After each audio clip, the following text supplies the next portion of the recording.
नमस्कार, बहुत स्वागत है आपका न्यूज 18 पर। मैं हूं आपके साथ अंशिका पाठक।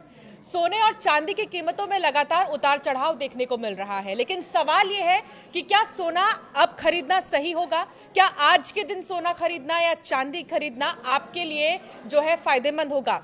क्योंकि लगातार कीमतों में जो है गिरावट देखने को मिल रही है, तो अचानक से उछाल भी देखने को मिल रही है। तो अब बात करेंगे, हमारे साथ मौजूद है मार्केट एक्सपर्ट शरद कोहली जी। शरद जी, आपका बहुत स्वागत है न्यूज 18 पर। शरद जी, एक सवाल लोगों के मन में बहुत ज्यादा है कि अभी सोना खरीदना सही है या नहीं? देखिए, सोना अभी नहीं, सोना आपको इंस्टॉलमेंट्स में खरीदना सही है। हाँ। अभी जो सिचुएशन है, अब ये मैंने ऐसा क्यों कहा, क्योंकि सोना $5600 पे पहुंच गया था, 1,80,000 प्रति 10 ग्राम से ऊपर। अब ये गिर के, इस समय जब हम बात कर रहे हैं, आपका वीडियो शायद थोड़ी देर में लाइव हो जाएगा। हाँ। इस समय ये लगभग 1,40,45 हज़ार रुपये प्रति 10 ग्राम के हिसाब से चल रहा है। तो आपने देखा लगभग 40,000 रुपए की इसमें करेक्शन आई है अपने पीक से, जहां पर सबसे ऊंचा गया था लगभग 40,000 की। तो अब सवाल उठता है कि ये करेक्शन अच्छी है कि करेक्शन बुरी है, करेक्शन क्यों आई? ये तो मैं पहले भी न्यूज़ 18 के चर्चा कर चुका हूं, पर मैं संक्षेप में फिर बता देता हूं कि पहले गिरा क्यों। क्योंकि जब खाड़ी में युद्ध छिड़ा, तो खाड़ी में नॉर्मली माना जाता है कि युद्ध छिड़ने पर सोना चांदी ऊपर जाने चाहिए, क्योंकि ये सेफ हेवन इन्वेस्टमेंट माना जाता है युद्ध की परिस्थिति में। परंतु युद्ध हुआ मिडिल ईस्ट में, और मिडिल ईस्ट में युद्ध होने से क्या हुआ कि क्रूड ऑयल वहीं से दुनिया का 20% आता था। स्ट्रेट ऑफ हॉर्मुज ईरान ने बंद कर दी। उसके बंद करने से ऑयल की सप्लाई रुक गई। ऑयल की सप्लाई रुकने से क्या हुआ, क्रूड ऑयल के दाम जो कि युद्ध से पहले $60 और $70 प्रति बैरल थे, वो बढ़कर एक समय 120 पहुंच गए। इनफैक्ट अभी भी जब हम बात कर रहे हैं तो 115 के आसपास चल रहा है। इसका मतलब, अब इसको हम समझ लेते हैं। इसका मतलब जिस व्यक्ति को एक बैरल क्रूड खरीदने के मात्र $60 से $70 देने पड़ते थे, उसको $120 तक देने पड़ रहे हैं। अब देखिए इसको सिलसिलेवार तरीके से कैसे ये जुड़ता है सोने चांदी से। जैसे ही उसको ज़्यादा डॉलर देने पड़े तो डॉलर की डिमांड बढ़ गई। नॉर्मली क्या होता है अंशिका, कि जो देश युद्ध में जाता है, हाँ, उस देश की अर्थव्यवस्था कमजोर होनी चाहिए और उस देश की करेंसी भी कमजोर होती है। पर क्योंकि बदकिस्मती से, मैं बदकिस्मती शब्द इस्तेमाल इसलिए कर रहा हूँ, हाँ, कि 60 से 70% दुनिया का क्रूड US डॉलर में ट्रेड किया जाता है। बदकिस्मती इसलिए कि ऐसा देश, क्योंकि लोगों को अच्छा नहीं लग रहा, ऐसा देश जितने दुनिया में हाहाकार मचवा दिया है, उस देश को, इसलिए मैं बदकिस्मती शब्द का इस्तेमाल कर रहा हूँ। तो डॉलर की डिमांड बढ़ने से, तो अमेरिका में एक डॉलर इंडेक्स होती है। उस डॉलर इंडेक्स में 6 करेंसीज आती हैं। करेंसीज का मैं नाम ले लेता हूँ, सबके लिए ये जानकारी काम की होगी। उसमें ब्रिटिश पाउंड है, यूरो है, जापानीज येन है और स्विस फ्रैंक है। 4 मुख्य करेंसीज हैं। 2 और करेंसीज हैं, एक का नाम है स्वीडिश क्रोमा, एक का नाम है कैनेडियन डॉलर। इन 6 को मिला के एक बास्केट बनती है, और एक तरफ डॉलर को रख दिया जाता है, एक तरफ इन 6 करेंसीज को। तो डॉलर इंडेक्स जब अंशिका मजबूत होती है, यानी कि जब डॉलर, क्योंकि डिमांड बढ़ गई ना डॉलर की, तो जब डॉलर इंडेक्स ऊपर जाती है, तो अमेरिका में कुछ बॉन्ड्स ट्रेड किए जाते हैं, उसको ट्रेजरी बॉन्ड्स कहते हैं। वो बॉन्ड्स की यील्ड होती है, 10 साल के बॉन्ड होते हैं, 30 साल के होते हैं। वो बॉन्ड्स की यील्ड जो कि युद्ध से पहले लगभग 3.5% थी, इस समय बढ़ के 4.5% पहुंच गई है। और आपको मैं ये बताऊं कि अमेरिका में 4.5% रिटर्न बहुत ही ज़बरदस्त रिटर्न माना जाता है। यहाँ तो 4.5% आपका सेविंग्स अकाउंट शायद दे देता होगा, जो छोटे बैंक्स है, पर वहाँ पर 4.5% ट्रेजरी बॉन्ड्स के रिटर्न। तो ऐसे में ये माना जाता है कि लोग वहाँ पर सोने चांदी जैसे एसेट से निकाल कर पैसा बॉन्ड यील्ड में लगाते हैं। तो उस कारण से अमेरिका की जो कॉमेक्स है, कमोडिटी मार्केट, वहाँ सट्टा हुआ, और सट्टा करके ये कीमत नीचे आ गई। अब सवाल ये है कि यहाँ से क्या करना चाहिए। ज़्यादा बड़ा सवाल तो ये, मुझे लगता है कि जो लंबे वक्त के निवेशक हैं उनके लिए एक सुनहरा अवसर है, गोल्ड के लिए गोल्डन अपॉर्चुनिटी है। पर उसमें 2 चीज़ों का आपने ध्यान रखना है। हालांकि मैं ये सलाह देना चाहूँगा अंशिका, आपकी इजाज़त से, कि निवेश की सलाह आपको अपने सेबी रजिस्टर्ड फाइनेंशियल एडवाइजर से लेनी चाहिए। मैं जो अंशिका से बात कर रहा हूँ वो हम एक एनालिसिस कर रहे हैं, तो इसलिए थोड़ा थोड़ा कर लगाएं। अगर मैं होता तो क्या करता, थोड़ा थोड़ा कर जब करेक्शन आए आप लेते जाइए। एक तो ये याद रखना है कि एक साथ नहीं लगाना है। ज़्यादातर लोग ये गलती करते हैं, सेविंग्स में पड़े पैसे उठा के, और अभी भी यही हुआ शरद जी, आप यकीन नहीं मानेंगे। मैं गई थी लाजपत नगर, सबसे ज़्यादा वहाँ पर गोल्ड के जो शॉप्स हैं, मैंने देखा कि कुछ दिनों पहले जब थोड़े से रेट कम हुए थे, 1,37,38,000 पर आए थे सोने के भाव, भीड़ लग गई थी मार्केट में। तो कई सारे जो इन्वेस्टर्स हैं जो ये सोचते हैं कि हम अपने पैसे को गुड सेविंग के तौर पर, ठीक है सोना इज गुड सेविंग ऑल्सो, लेकिन एक बल्क में खरीद लेना जैसा कि आप बोल रहे हैं वो गलती नहीं करनी है। क्योंकि एक्चुअली बल्क में इसलिए लेते हैं कि जो साइकोलॉजी वो ये कहती है भाई पैसा रखा है लगा दो। हाँ। क्योंकि बार बार लेने में मेहनत जरूर लगती है। मेहनत तो है ना बार बार लेने में। देखिए एक इन्वेस्टमेंट की दुनिया में कहावत होती है, if you want your money to work for you तो you should work for your money first. यानी अगर आप चाहते हैं आपका पैसा आपके लिए काम करे तो पहले आपको अपने पैसे के लिए थोड़ा काम करना पड़ेगा। तो ये काम हो गया ना कि आपको जब जब आए, बड़ी पेनफुल, आपने कहा आप लाजपत नगर गए, अब आप लगाइए मैं आपको कहूँ कि आप 10 बार लाजपत नगर जाइए तो आप कहेंगे ये तो बड़ा पेनफुल प्रोसेस है भाई, इतना समय भी नहीं होता।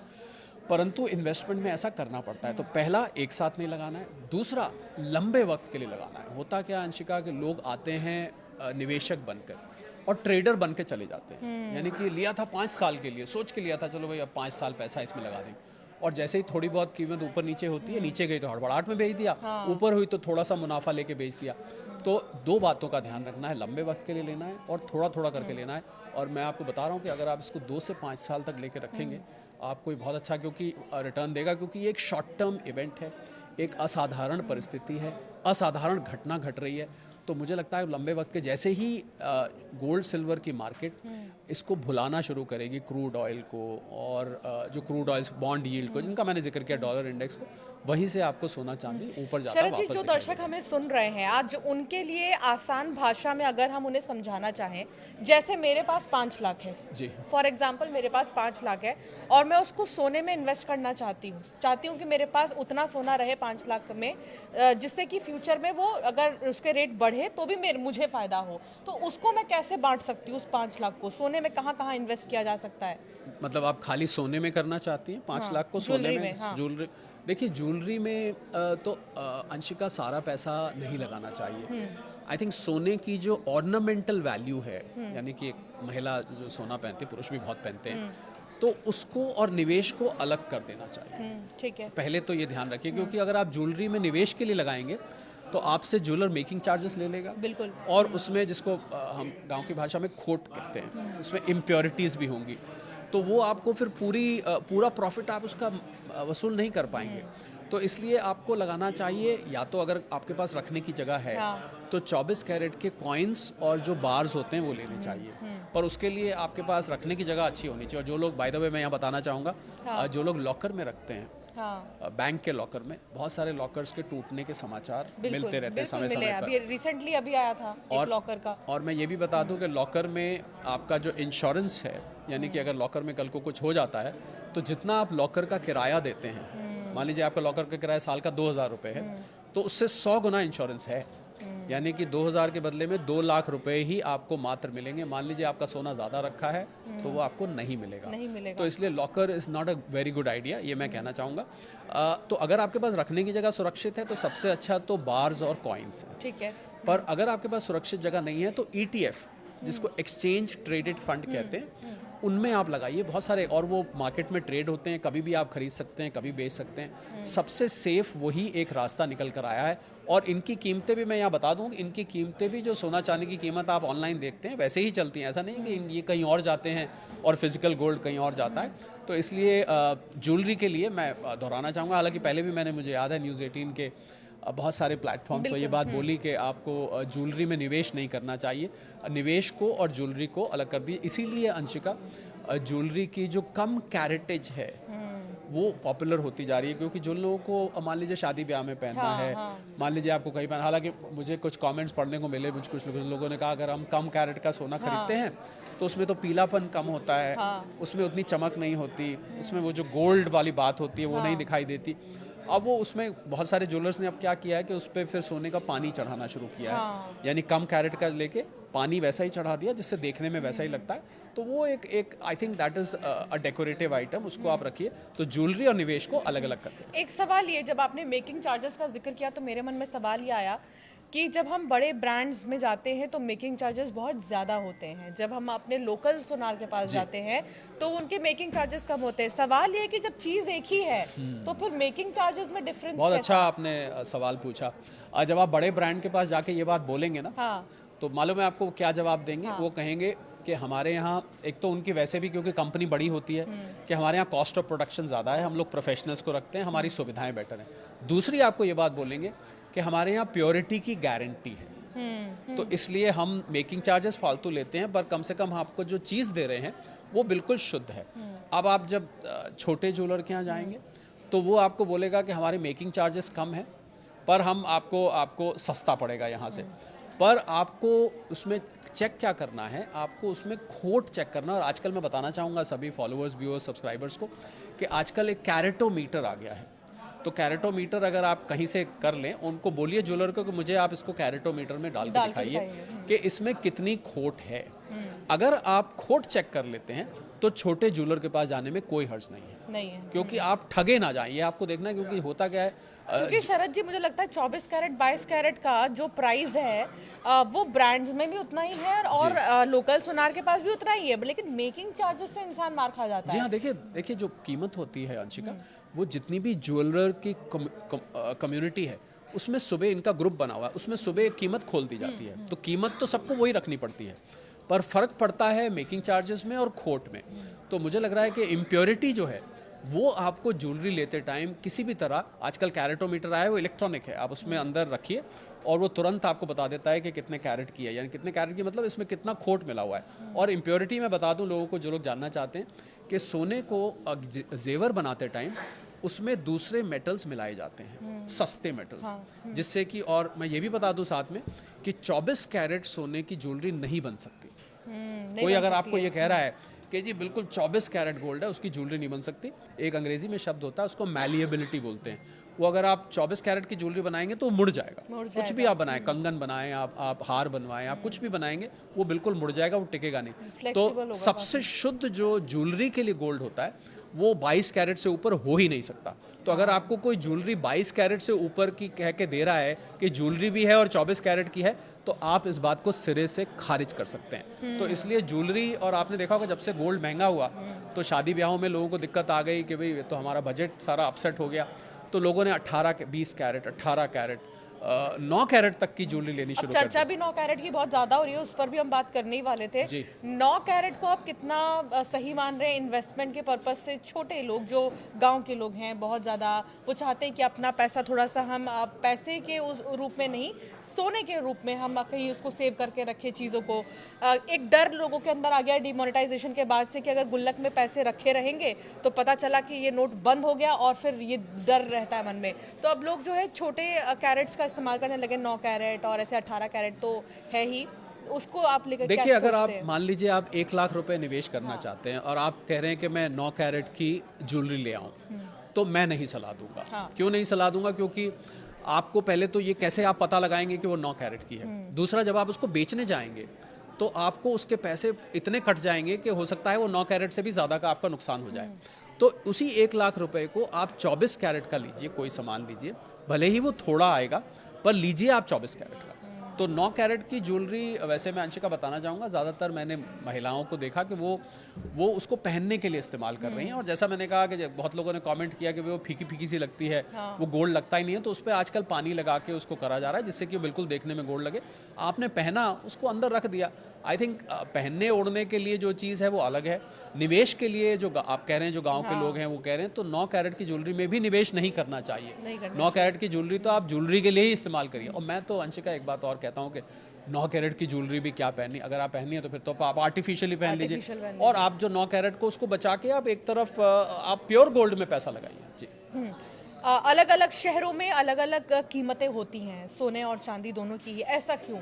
और आपका क्या मानना है कि किस शहर से खरीदना ज्यादा अच्छा रहेगा, किस राज्य से सोना खरीदना अच्छा रहेगा? बहुत इंटरेस्टिंग सवाल आपने पूछा है। देखिए, मैं एक उदाहरण लेता हूँ, जैसे दुबई है, तो भारत 99% अपना गोल्ड इंपोर्ट करता है, भारत में नहीं होता ये। और दुबई से बहुत गोल्ड आता है। अब मान लीजिए दुबई से गोल्ड पहुंचा दिल्ली या मुंबई, मैं उदाहरण ले रहा हूँ, ठीक है। गोल्ड ऐसा माना जाता है कि शिप से कम आता है, जहाज से ज़्यादा आता है, पर मान लीजिए शिप से भी आता है, तो वो गुजरात पहुंच गया या मुंबई पहुंच गया। अब चेन्नई में भी गोल्ड चाहिए, केरला में भी गोल्ड चाहिए, आंध्रा में भी गोल्ड चाहिए, कर्नाटका में भी गोल्ड चाहिए। तो आपको उस गोल्ड को वहाँ से ट्रांसपोर्ट करके वहाँ ले जाना पड़ेगा, तो उसमें ट्रांसपोर्टेशन कॉस्ट और गोल्ड की हैंडलिंग बहुत कठिन है।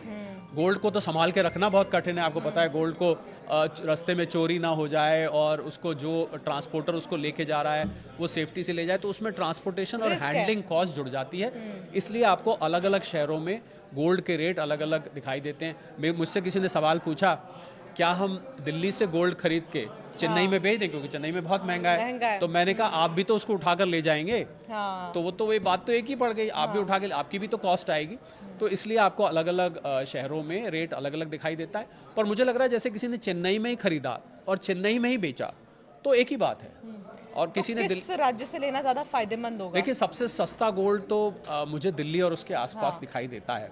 अगर आप भारत भर की गोल्ड प्राइसेस कंपेयर करें तो मुझे लगता है दिल्ली एनसीआर में सबसे सस्ता गोल्ड दिखाई देता है। उसके बाद जयपुर है, महाराष्ट्र है, और भी जगह आपको दिखता है। पर जैसे जैसे वो मैंने ऐसा देखा कि जैसे जैसे वो दिल्ली से दूर जगह होती जाती है गोल्ड की प्राइस आपको थोड़ा, पर मुझे लग रहा है वो फर्क देखने की जरूरत है। क्योंकि जैसा मैंने कहा अंशिका, मैं दोहराना चाहूँगा, मान लीजिए आपने आंध्रा से खरीदा है, तो आंध्रा से खरीदा और आंध्रा में ही बेचा तो वो एक ही बात है, क्योंकि आपको बेचने पे भी ज़्यादा मिलेगा, आपको खरीदने पे भी ज़्यादा मिला।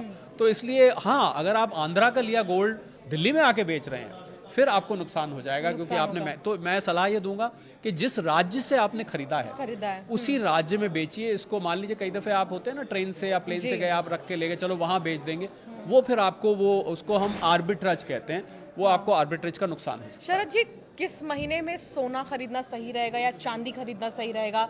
क्योंकि अब लोग ये सोच रहे हैं कि भाई अब कब और कहीं और थोड़ा रुक जाते हैं, क्या पता और सस्ता हो जाए, या नहीं रुकते हैं, क्या पता महंगा हो जाए। सवाल ये है, तो आपको क्या लग रहा है, आपने क्या एनालाइज किया है कि किस महीने में खरीदना सही रहेगा? नहीं, महीना ऐसे देखिए, आपके सवाल से ऐसे लग रहा है जैसे धनतेरस आ गया या अक्षय तृतीया आ गया। मुझे लग रहा है कि गोल्ड आप SIP फॉर्म में, जिसको हम सिस्टमैटिक इन्वेस्टमेंट प्लान कहते हैं, आप SIP फॉर्म में धीरे धीरे करके इकट्ठा कर सकते हैं। मैं बार बार ये बात कह रहा हूँ कि एक साथ पैसा सारा मत लगाइए। और इससे फ़ायदा क्या है कि मान लीजिए इस समय गोल्ड 1,40,45 पे, हो सकता है कल को गिर के 1,35,000 आ जाए, फिर हो सकता है 1,30,000 आ जाए, फिर हो सकता है 1,25,000 आ जाए।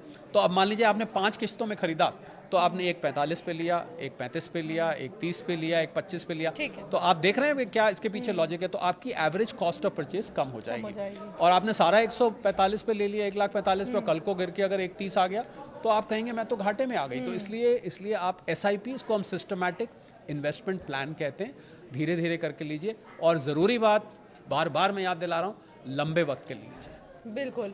एक लास्ट रिएक्शन आप चांदी पर दे दीजिए, क्योंकि चांदी की कीमतें भी लगातार बढ़ रही हैं और किसी ने एक्सपेक्ट नहीं किया था चांदी इतना क्रॉस करेगा। देखिए, चांदी का इंडस्ट्रियल यूज़ भी होता है। 55% चांदी इंडस्ट्री में ख़त्म हो जाती है, यानी कि चांदी समाप्त हो जाती है। और AI डेटा इक्विपमेंट्स है, सोलर सेल्स हैं, इलेक्ट्रिक व्हीकल्स में इस्तेमाल होती है। तो बाकी बचती है 45% चांदी। वो चांदी के पायल बनती हैं, ग्लास बनते हैं, झुनझुने बनते हैं, और वो चांदी की ज्वेलरी भी बनती है जी। तो चांदी के इंडस्ट्रियल यूज़ की वजह से इन चीज़ों की डिमांड बढ़ी, उसकी वजह से चांदी तेज़ भागी, पर चांदी गिरी भी तेज़। तो मुझे लग रहा है अंशिका कि अगर वैश्विक मंदी आती है तो इन चीज़ों की डिमांड गिरने की वजह से चांदी शायद सोने से पीछे रह जाए। पर फिलहाल सोना चांदी कदम से कदम मिला के साथ साथ चल रहे हैं, तो नज़र बना के रखिए। मैं सोने को दोनों के मुकाबले ज़्यादा ठोस और ज़्यादा सॉलिड मानता हूँ। बहुत शुक्रिया शरद जी हमारे साथ जुड़ने के लिए और बताने के लिए। तो सोना और चांदी को लेकर जो उतार चढ़ाव कीमतों में देखने को मिल रहा है, उसके पीछे की क्या वजह है ये आपको बताया। और सबसे बड़ी बात ये कि अगर आप निवेश कर रहे हैं, निवेश के इरादे से सोना खरीद रहे हैं, तो एक साथ नहीं, धीरे धीरे करके खरीदें।